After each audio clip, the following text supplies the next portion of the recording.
A tale of lies, deception, cover-ups, and one giant buck-toothed rat. If you lived in the United States for any part of the last 40 years, you are undoubtedly aware of the chain franchise Chuck E. Cheese. Chuck E. Cheese. For those of you who do not know, and is there anybody listening who doesn't? But if you don't, it's a birthday party destination for kids between the ages of 4 and 12, and really freaking weird. Normally when I say weird, weird is good. Not in this case. Inside, you'll find an arcade, set of arcade games, and dance floors, and a ball pit, air hockey tables, and a gigantic rat mascot named Charles Entertainment Cheese, plus the world's worst cardboard pizza. The price of admission is not what you pay to be there. The price of admission is your insides. That you lose and give up as a result of their pizza. For the past 2 months, Chuck E. Cheese has been shut down and relegated to takeout orders only. One problem with that: nobody in the history of the universe would ever eat Chuck E. Cheese pizza outside the establishment. So when it came time for people to pick a place for pie, nobody was picking Chuck E. Cheese. It stands to reason. Either you're going for the mom and pop, New York style brick oven pizza, or you're going to go for the straight value play with the big three: The Hut, Domino's, or John's. Pizza Hut, Domino's, or Papa John's. If you absolutely hate your life and you've lost your will to live, you order Little Caesars. But under no circumstance do you pass up any other or every other option and willfully go to Chuck E. Cheese. You would never do that. You go there because there's some kid's party that you absolutely cannot get out of. Or you go there because you hate yourself and you hate your life. Turns out the brass at Charles E. Cheese even knew that. So they did what any struggling business would do. They went into survival mode. Turns out survival mode for Chuck E. Cheese is changing the name of the business, not telling anybody, and selling the same crappy pizza under a different name on Grubhub, DoorDash, and Uber Eats. This is amazing. For the last 2 months, customers across the U.S. have unknowingly been ordering Chuck E. Cheese pizza thinking that it was something different. Something different called Pasqually's Pizza and Wings. It's incredible, right? Unfortunately for E. Cheese, a Grubhub customer in Philly blew the lid right off the entire scam. This customer noticed the address for Pasqually's was exactly the same address for their local Chuck E. Cheese. And after noticing that the pizza was the same too, this person texted their Grubhub driver and asked if the pie came from Chuck E. Cheese, to which the driver responded, yes, it did. Uh-oh! There's catfishing on the internet, and there is rat fishing in the pizza game because that giant rat just got caught rat fishing unknowing customers. And the story from Philly turned out to be the same story nationwide as all the other Pasqually's traced back to a local Chuck E. Cheese. Man, imagine knowing your pizza sucks so bad that you have to change the name of the restaurant just to get people to buy it. Then imagine going through with that plan, knowing that every address nationwide traces right back to your business and just crossing your fingers every day that you won't get caught. What? Like 612 Pasqually's, a place that nobody's ever heard of, just popped up overnight out of nowhere. Dang, like that is a hell of a rollout. Even Pasqually himself had to know that con would never fly. That freaking giant rat had to be thinking, let's just run this scam until somebody figures it out. And somebody will. But until then, let's jam as much provolone into our pockets as we can. Well, they knew all right, because they had an explanation already locked and loaded. In a statement provided to Food and Wine magazine, the giant adult rats at E. Cheese said, quote, "It's a different pizza that features a thicker crust and extra sauce, giving customers a more flavorful premium pizza experience," end quote. Freaking genius. Man, these rats are playing chess. I hate that I'm out of time. These rats are amazing. Pasqually's is amazing. Pasqually E. Cheese. My final thoughts, further thoughts on Pasqually cheese when we come back. It's absolutely incredible. Pasqually's. Then they got busted, and they had to know they would, right? And again, to my point, how do you roll out over 600 Pasqually's overnight in a pandemic? That's some kind of rollout. Like, I've never heard of this place, but they're pushing pie. A lot of it. They got busted. Somebody in Philly. Way to go, Philly. Somebody in Philly blew the top off that scam.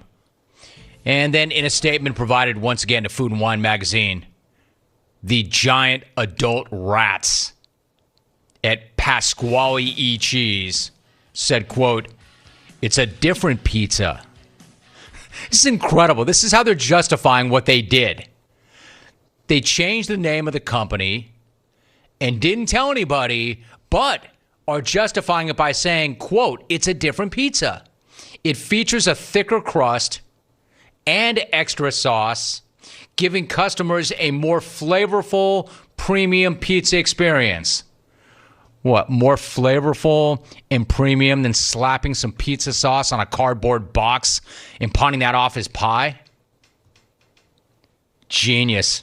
As I mentioned going to break, those adult rats are playing some chess now. They literally just said that they added an undisclosed amount of extra sauce and dough. That's what makes it a different restaurant. Literally. Which means, oh, no, this is not Chuck E. Cheese. We put a little more sauce and a little more dough in there. That makes Pasqually's, which according to them makes it okay to do business under a different name and not tell anybody. Like, why not roll that thing out as, hey, we used to be Chuck E. Cheese, but now we're Pasqually's, and here's what's different. A little more sauce, a little more dough to our already crappy pizza. I mean, that's so awesome. Like, by their own logic, they could have added a single extra slice of pepperoni and called it whatever the hell they wanted. Did the dough change? Not really. It's just a little thicker. Did the sauce change? Nope. Just a little bit more. Maybe another dollop. What a genius explanation. Until it wasn't, because the rat got caught with its teeth in the cheese, and now the rat jig is up. What do I always say? You're not trying unless you're cheating, and you're only cheating if you get caught, and that giant rat got caught. But you can't knock the hustle. You cannot knock the hustle. Knowing your pizza is ass. And the only way to move units is to change the name to trick people into ordering it is almost admirable. I almost respect it. Man, it's so self-aware. Like, they know their pizza's garbage.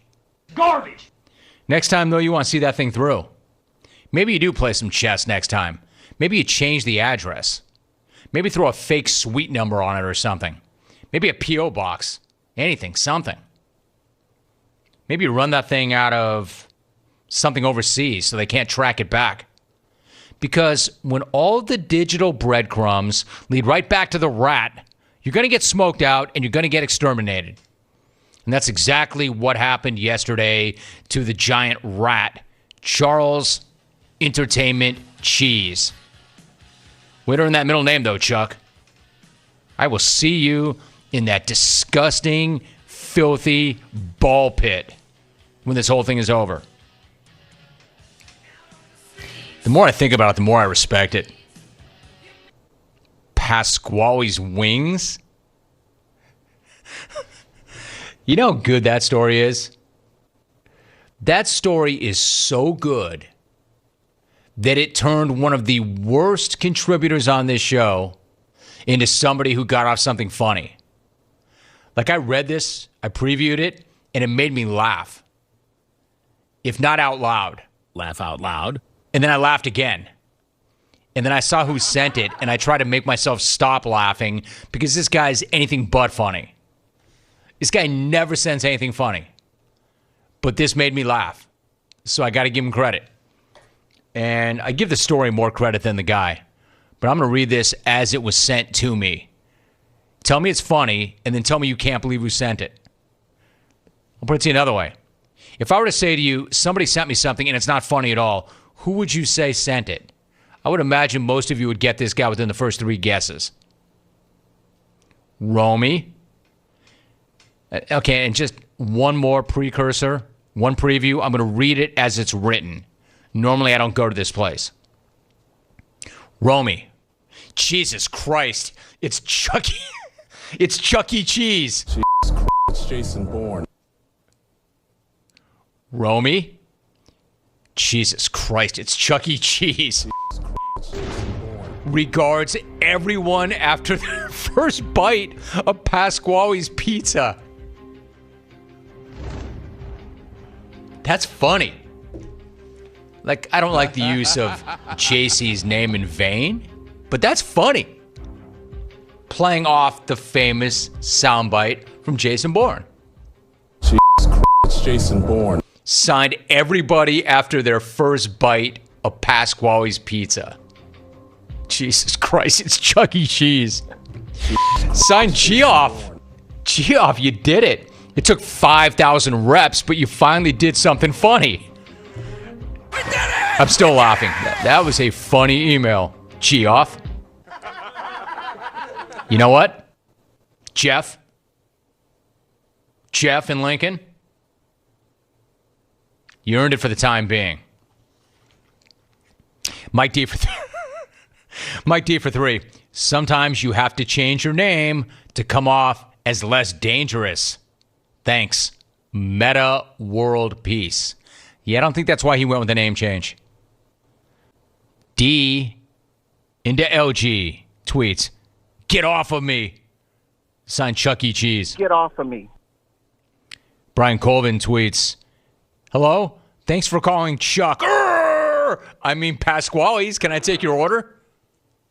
Man, that takes some kind of nad. Flat out changing the name of the restaurant and serving the same pie. Serving pie with a little more dough and a little more sauce. Hey, if that were the case, Pasqually, why not just do that under your name and just say new and improved? Do like everybody else. You're not getting it done. You're not hitting your numbers. New and improved are new and improved. Then you make a commercial talking about how you've slapped a little more sauce on it and a little more dough. But that's not what you did, because it's not new and improved. It's the same crappy pie.